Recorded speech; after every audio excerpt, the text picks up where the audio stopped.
हिंदी साहित्य की समकालीन कहानियों की श्रृंखला में आज सुनिए प्रसिद्ध प्रवासी साहित्यकार दिव्या माथुर की लिखी हुई कहानी मायाजाल। दिव्या माथुर जी ब्रिटेन में बसी भारतीय मूल की हिंदी साहित्यकार हैं। प्रस्तुत है उनकी कहानी मायाजाल, मेरी जुबानी। मैं हूँ सीमा सिंह। सुबह के 6 भी नहीं बजे थे कि हम घर से निकल पड़े।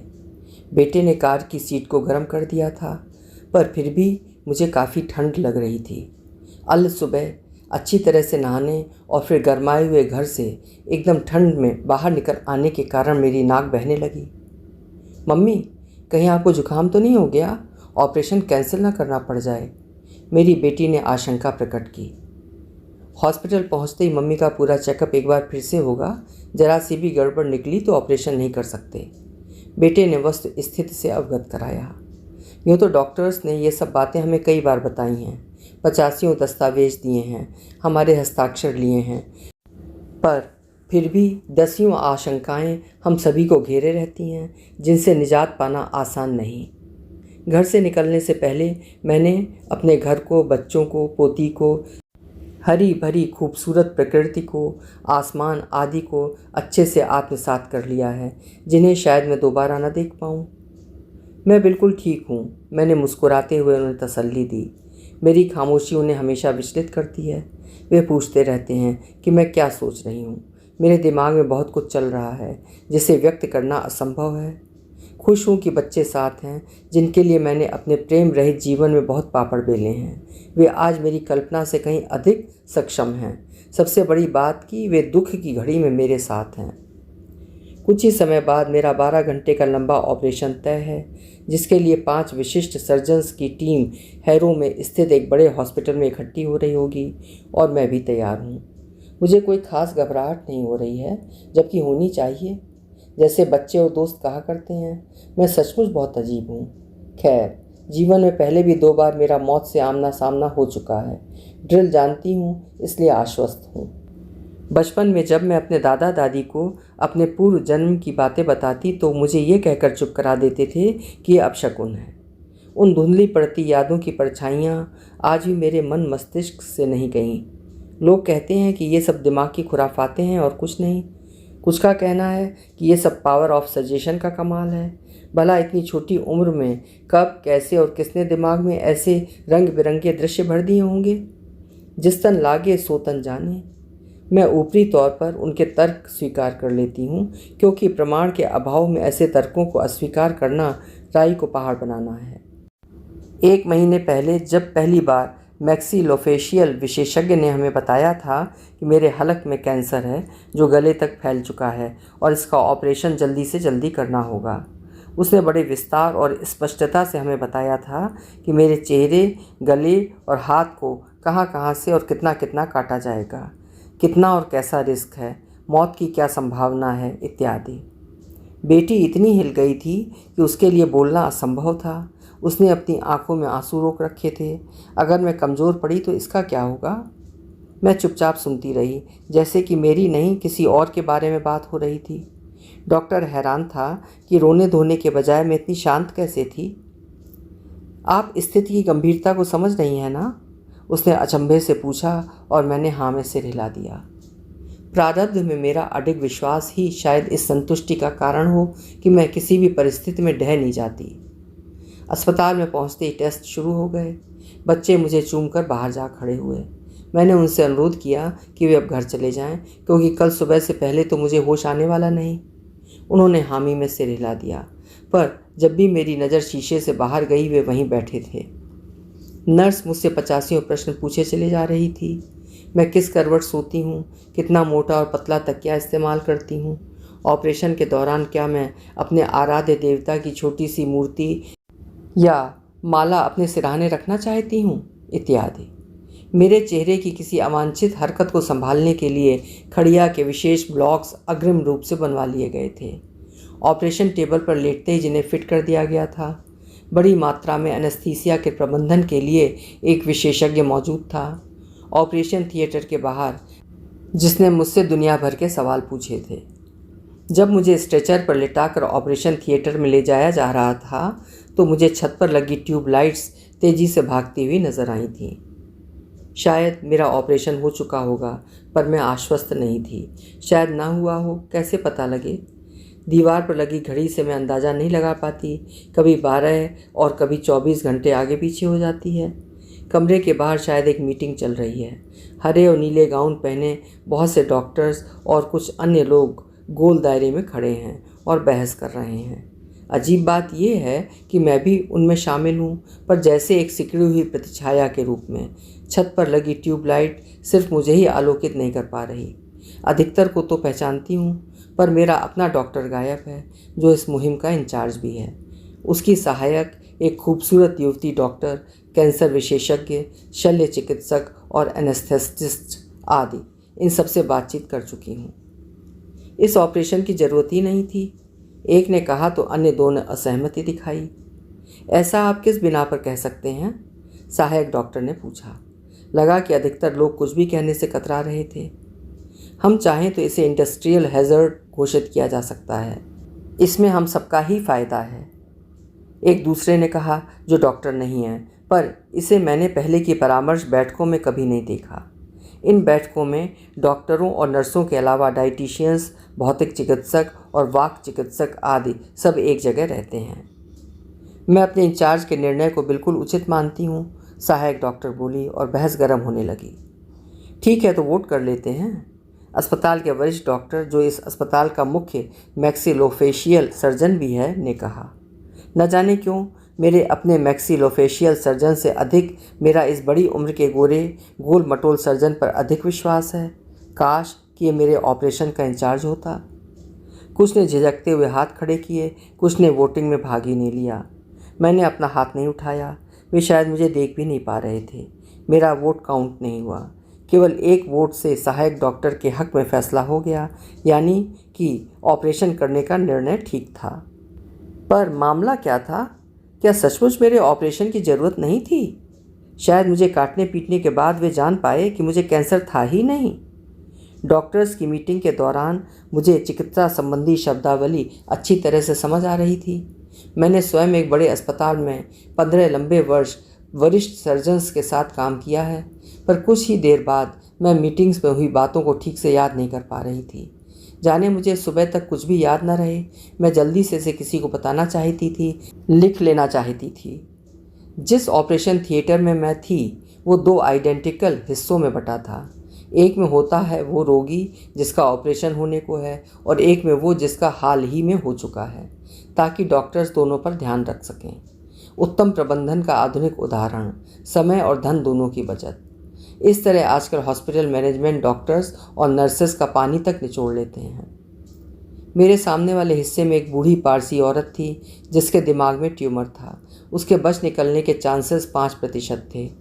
2 दिन पहले ऑपरेशन से पहले एक आखिरी परामर्श के लिए ये वृद्धा और मैं एक ही वेटिंग रूम में बैठे डॉक्टर्स का इंतज़ार कर रहे थे। उसके बहुत से रिश्तेदार आपस में उसके ऑपरेशन के बाद बच जाने की संभावना के विषय में बातें कर रहे थे, और उन्हीं में से एक ने यह भी बताया कि वृद्धा ऑपरेशन से पहले अंतिम संस्कार की रस्में अपने जीते जी निपटा लेना चाहती थीं।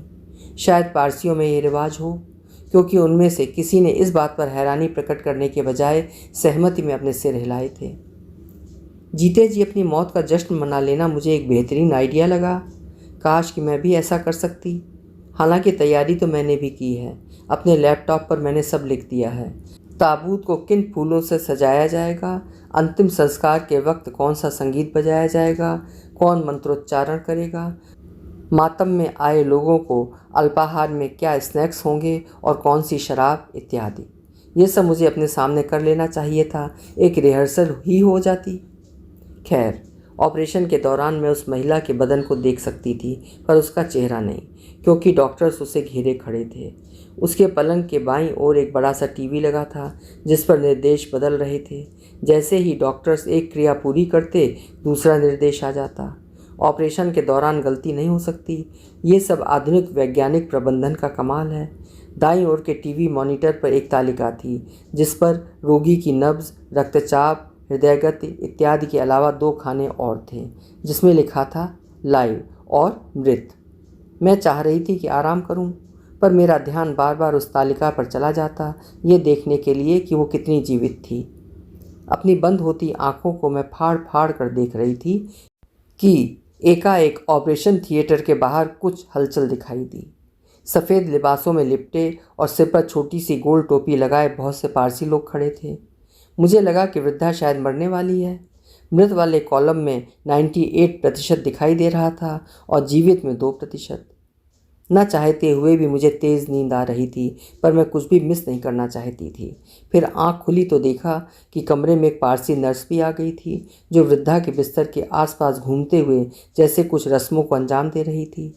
मुझे लगा कि जैसे उस वृद्धा को अपने दाईं ओर कोई खड़ा दिखाई दिया, जिसे देखते ही उसने नर्स को इशारे से बताया कि वो आ गए हैं। नर्स झट से एक उपहार जैसे सुंदर डिब्बे को वृद्धा के पास ले गई, जिसे वृद्धा ने छुआ, चूमा और उस अदृश्य उपस्थिति को भेंट कर दिया। ये प्रक्रिया एक लंबे समय तक चलती रही। न जाने कितने उपहार साइन बोर्ड पर इकट्ठे हो गए थे। मैं थक कर चूर थी। न जाने कब नींद आ गई। आँख खुली तो देखा सामने वाला बिस्तर खाली था। मैंने नर्स से इशारे में पूछा कि क्या हुआ, तो उसने मुझे अपनी बात लिखने के लिए काला बोर्ड और चौक दिया, जिस पर मैंने लिखकर पूछा कि क्या सामने वाली महिला की मृत्यु हो चुकी थी। मैंने देखा कि जो मैंने लिखा था उसकी स्पेलिंग गलत थी। मिटाकर मैंने फिर ठीक से लिखा, फिर वही गलती। नर्स समझेगी कि शायद मैं कम पढ़ी लिखी थी। नहीं तो ये आइडिया तुम्हें कहाँ से आया? वो ठीक है और वार्ड में भेज दी गई है, नर्स ने बताया, पर उसके हाव भाव कुछ और ही कह रहे थे। वैसे भी मुझे इस नर्स पर बिल्कुल भरोसा नहीं था। पूरी रात वो अपने मोबाइल पर अपने बॉयफ्रेंड या पति से बतियाती रही थी। ये सब अस्पताल के नियमों के विरुद्ध है, पर मैं उसकी शिकायत नहीं करना चाहती, क्योंकि वो गर्भवती है। एक बार मुझे होश आया तो सामने वाले हिस्से में एक टीवी इंटरव्यू जैसा चल रहा था। कमरे में 3 तरफ ट्रॉलीज पर रखे शटर वाले बड़े बड़े काले कैमरे लगे थे। पहिएदार कुर्सी पर बैठी एक अपाहिज लड़की उपकरणों के शोर के बीच अपनी अक्षमता और ऑपरेशन के विषय में बता रही थी। उसके शरीर का मुझे केवल आधा हिस्सा ही दिखाई दे रहा था, और कोशिश करने के बावजूद मैं उसका पूरा चेहरा नहीं देख पा रही थी। ये साक्षात्कार जैसे समाप्त होने का नाम ही नहीं ले रहा था। मैं अपनी नींद से लड़ते हुए उसे देखती रही। मैं उस लड़की को पहचानने की ज़बरदस्त कोशिश कर रही थी। मैंने इसे कहीं देखा है, पर कहाँ? मैंने अपनी निगाह उसके चेहरे पर गड़ा दी, और कुछ ही देर बाद मुझे लगा कि कुर्सी पर बैठी हुई वो लड़की कोई और नहीं, मैं ही थी। क्या मैं अपाहिज हो गई? किसी ने मुझे बताया था कि ऐसे समय में महामृत्युंजय मंत्र का जाप कारगर होता है, पर कोशिश करने पर भी मुझे उसका एक शब्द याद नहीं आया। सोचा कि इस मंत्र से संबंधित देवता ही याद आ जाएं तो मंत्र भी ध्यान में आ जाएगा, पर नहीं। फिर याद आया कि बेटे ने मेरे तकिए के नीचे ये मंत्र एक कागज़ पर लिख कर रखा था। निकाल कर पढ़ा तो कुछ शांति हुई, पर जैसे ही मैं उसे वापस तकिए के नीचे रखती सब भूल जाती।